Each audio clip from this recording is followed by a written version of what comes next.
Hey guys, welcome back to my channel. It's Dr. Shah, and in today's video we're going to get right into it and help you crush your interviews. I promise you this is the video that will really help you prepare for your interviews and crush them. All right, so without further ado, let's just get right into it. I'm going to start with the importance of storytelling. So why do we tell stories? Humans have shared stories over millennia in order to share information in a way that creates an emotional connection. That is a fundamental basis of why we tell stories.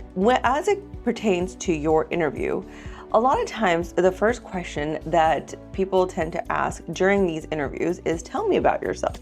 The reason that people ask these questions is that they want to be able to understand the human behind the application. They want to be able to understand the applicant, what drives them, what motivates them, and most importantly, if they are a good cultural fit. A good way to prepare for this question is to sit down before your interview and reflect on the key things that have occurred over your lifespan that have led you to this moment where you're applying to this particular specialty. In particular, you would like to highlight the key components that really led you to relate to and apply to this specific specialty. For example, for family medicine, key components of that underlie family medicine specialties is the desire to be able to treat patients from womb to tomb and be a part of the patient's journey throughout their lifetime and have that longitudinal experience and contribution to someone's health story as well as their life. So if you know that that's the underlying reasons why a lot of people go into family medicine, what you would like to do is write down key aspects of your life that made you realize that those were principles that were important to you that you wanted to incorporate into your practice as a doctor. So really sit down and write that down and then curate a little story that you can really share in perhaps maybe 1 to 2 minutes that really allows the listener to be able to understand with you and connect with you at an emotional level, while also providing them with the information that they need that allows them to see that you really are truly interested in this field. So that's one major overarching theme about storytelling.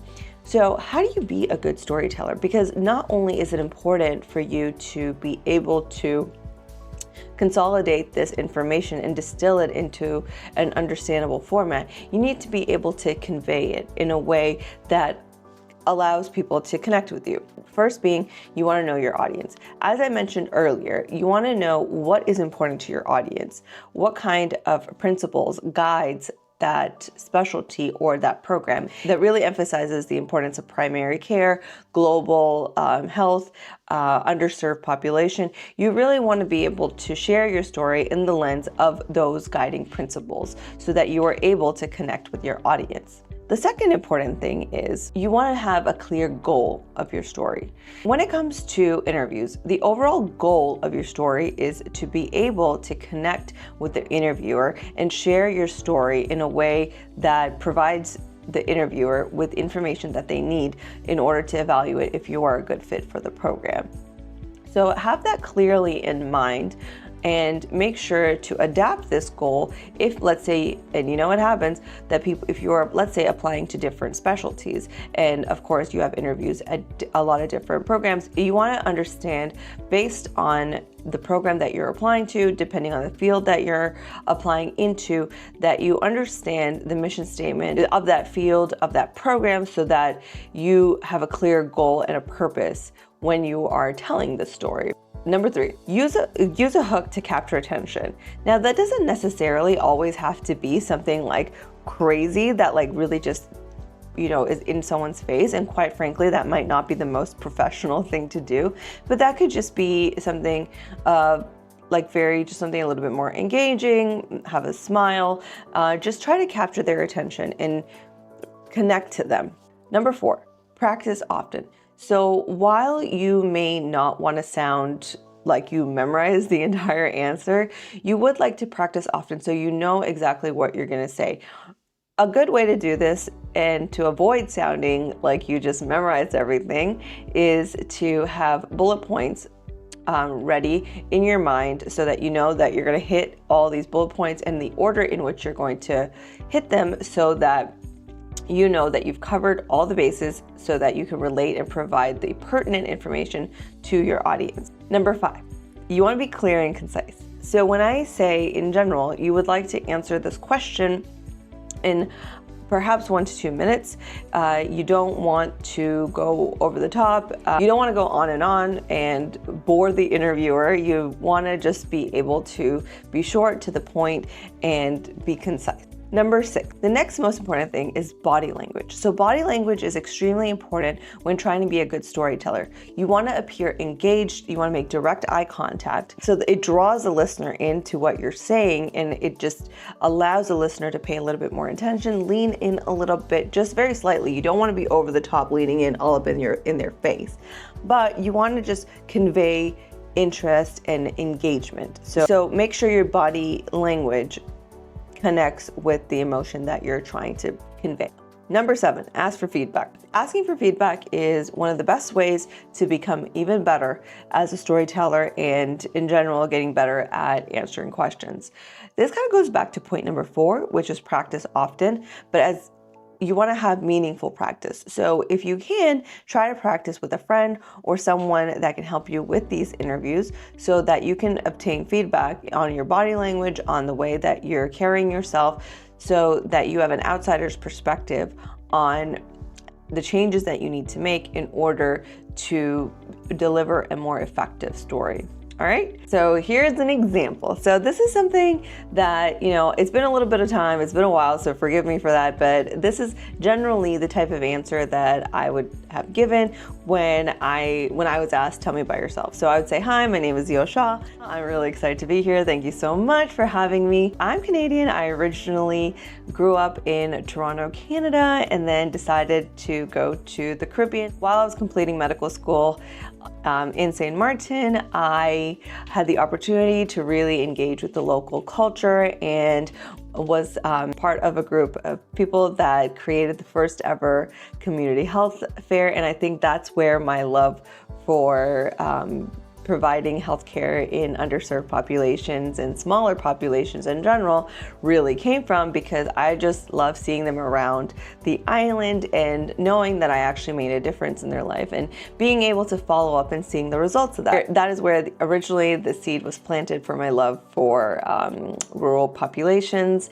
And then, being that I went to a Caribbean medical school, part of our curriculum was doing rotations all over the United States. So I really had the opportunity to experience healthcare from so many different settings. And I think that really allowed me to develop a greater understanding of the different populations. And it really helped me discover that I had a deep love for practicing broad spectrum medicine. I absolutely loved so many different aspects of medicine and could not imagine giving up one aspect. And I love that family medicine gives you the opportunity to practice the full spectrum of medicine, which you don't really get the opportunity necessarily in the other specialties.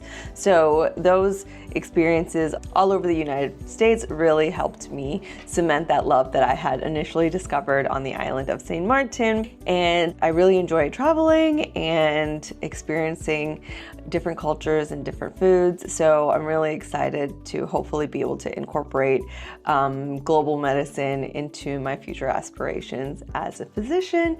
And thank you so much for having me. So that is a very rough example. So that is a good start. I think a few more things that I had incorporated. I don't have my points up in front of me, so I may have missed a couple things. But in general, I would say that is a good first draft. I think that for someone who was applying into family medicine, rural family medicine, I wanted to share my story in a way that showed that, hey, I started on St. Martin. I helped create the first ever healthcare fair on the island, and that experience allowed me to discover my love for serving rural populations, and that kind of satisfaction that I received carried through my different rotations, and I was able to realize my further love for broad spectrum care through my other experiences. So that is a rough example of one way that you can approach it. approach this question. And this is a method that will help you nail every single one of the questions that you receive. The benefits of answering questions through this method is, number one, you're getting to your point very quickly in a concise manner. These interviews are not very long, so you want to get to the point and you want to be able to make it so that the person interviewing understands what you're actually trying to say. There have been way too many times where I've had an applicant come in and try to answer my question, and then they just go on rambling, and quite frankly, by the end of it, I don't even remember what my question was, and I don't think the applicant did either, because it was just so all over the place, and it doesn't make for a professional look. It's not very polished, and it just leaves everyone confused, and it's just not polished. So let's figure out how to be polished when answering questions in an effective and efficient manner. This is known as the STAR method. It's not new, quite frankly. It has been around for a really long time. I did not come up with it. It's something that a lot of people use in different careers, but I personally did not see it being used as much in medicine as perhaps it should be. So what does that stand for? So STAR. STAR method. S stands for situation. T stands for task/problem. A stands for actions. And R stands for results. So let's break this down a little bit further. So let's talk about S. S relates to the situation. You want to spend 20% of the total amount of time that you will be spending on this question outlining what the situation is. Moving on to T, which is the task/the problem. You will spend 10% of the time that you have allotted for this question on outlining what the task was or what the problem was. Moving on to A. You want to spend the bulk of the time, so it's a 60% of the time that you have allotted for answering this question, on describing the actions that you took to solve this problem or deal with the overall task at hand. And the last one being R. You want to spend 10% of the total allotted time talking about the results that occurred through your actions. So let's break this down a little bit further. All right, here's a graphic that we have, and this will help you crush your interview. What you want to do is really sit down and think about some situations and some events that occurred throughout your medical school journey that you can apply in various different situations. So what I mean by that is that you want to be able to answer the questions that are posed to you in a way that is concise and gets to the point and highlights through a story what you're trying to actually say. So common questions include, why do you wish to pursue insert specialty? What is your greatest strength? What is your greatest skill? What is your greatest weakness? What do you do for fun? Why do you wish to join our program? Tell me about a time where you had conflict at work. So when you are posed this question, a lot of times the most common way that I've seen applicants answer this question is that they just say, my greatest weakness, and then they just go on and list the answer. They say, my greatest weakness is boom, boom, boom, boom, boom. But they don't really, and that's fine. But in order to take an okay answer to a great answer is implementing the STAR method. So what you want to do is really sit down and come up with some memorable stories or memorable events that occurred in your medical school career that you can now apply to various different areas. I'll give you my own example. So one example that I used, I did a surgery rotation, and in this surgery rotation, we had to work together and decide amongst ourselves about who was going to get to go into the OR with our attending. So what would end up happening is that there was one individual that would scrub into all the very interesting cases, and as a result of that, we didn't get the opportunity, we being me and this other medical student, didn't get the opportunity to learn what was occurring in those cases. So as you can imagine, this was very frustrating, and we felt that we were not getting the same degree of experience as this other medical student, and it just overall didn't feel very fair. So in order to alleviate this, I decided to take this student out and ask her out for some coffee and invited the other medical student along, and the three of us sat down and I facilitated a discussion to create a schedule and a routine so that we could all get as equal of a chance as possible to have the same quality of educational experience. And as a result of this conversation that I mediated, I came to the realization that the student was not really trying to hog all the cases. She was just extremely interested in the specialty and was just very excited and didn't realize the impact that it was having on other people. So this conversation, so as a result of this conversation, we overall had like a better understanding of each other, and we're able to come to a solution that benefited everyone. So this is an example that I used in multiple different, when answering multiple different questions. So if I was to be asked, what is your greatest strength/skill? Number one would be S. S is the situation. So for the first little bit, I would just quickly describe the situation as I did. So let's say the question was, how do you manage conflict? So for the beginning, I would set the stage, which would be S, and in the situation, describe what was occurring the way that I did. And then the task being describing the conflict. So the task being solving the conflict, actions being the fact that I mediated and facilitated a conversation and came to a resolution that was beneficial for all. And that would also be, and the result was that we had better understanding, better relationship between our peers, as well as a better overall educational experience. So you could tie that in and really illustrate how you manage conflict by clearly describing and taking the listener through the situation, task, action, and results method and really nailing that question.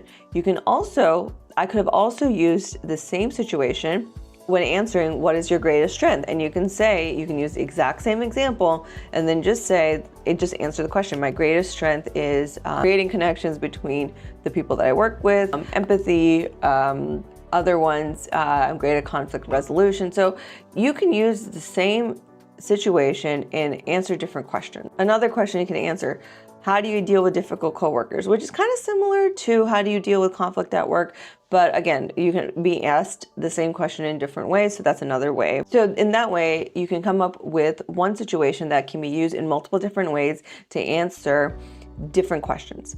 And I would really encourage you to really sit down and think of situations similar to this where you were able to navigate a situation and be able to apply it in different ways to answer different questions. I think the hardest part about this is reflection.